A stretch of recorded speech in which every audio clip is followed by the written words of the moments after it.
Sweet. So, chapter 2 of section 2. Let's make our game multiplayer by giving zombies in our database an owner. So, to do this, we'll need a mapping and an address. So, mappings are very important in Ethereum and smart contracts. So, this topic is going to be revisited many, many times. So, you don't want to miss this. And of course, addresses, which I'm sure most of you know. But just to tell you what it is, so the Ethereum blockchain is made up of accounts, which you can think of like a bank account. And an account has a balance of Ether, which is the currency of Ethereum. So you could send and receive Ether payments to other accounts, just like your bank account can wire transfer money to other accounts. So just if you've ever sent ETH to anyone, you get their ETH address, and that's how you do the transfer. So every account has an address, which you can think of like a bank account. It's unique identifier that points to that account, and it looks like this. So, yeah, we'll get into the nitty-gritty of addresses in a later lesson, but for now, you only need to understand that an address is owned by a specific user or smart contract. So we can use it as a unique ID for ownership of our zombies. When a user creates new zombies by interacting with our app, we'll set ownership of those zombies to the Ethereum address that called the function.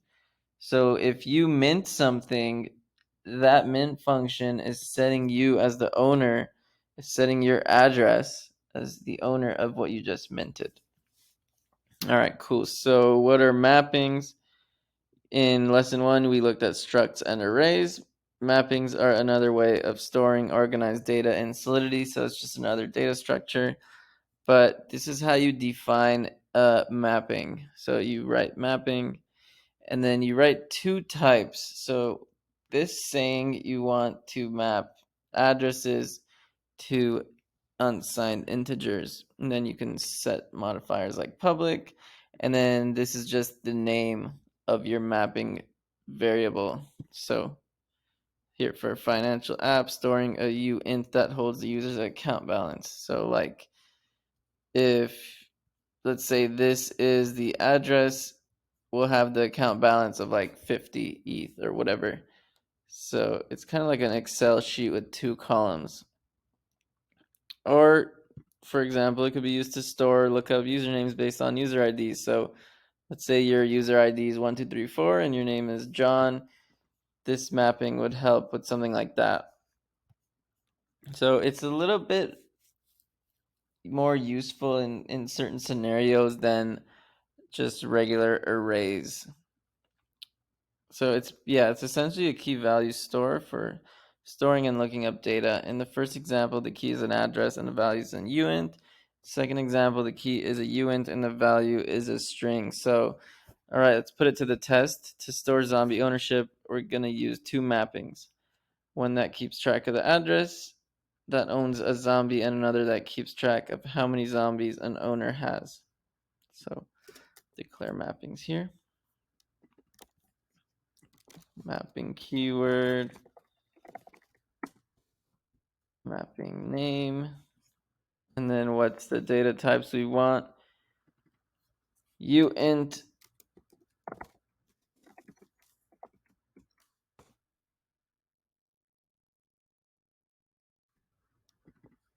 address.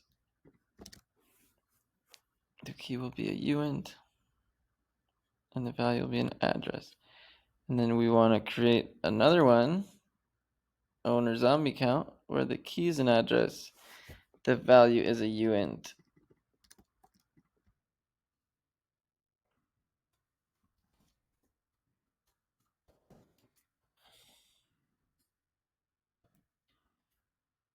All right, should be good to go.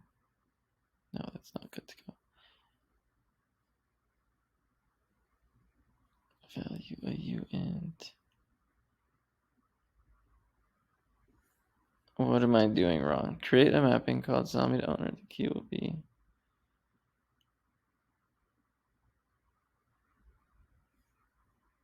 Do I have a typo somewhere? Let's check the answer.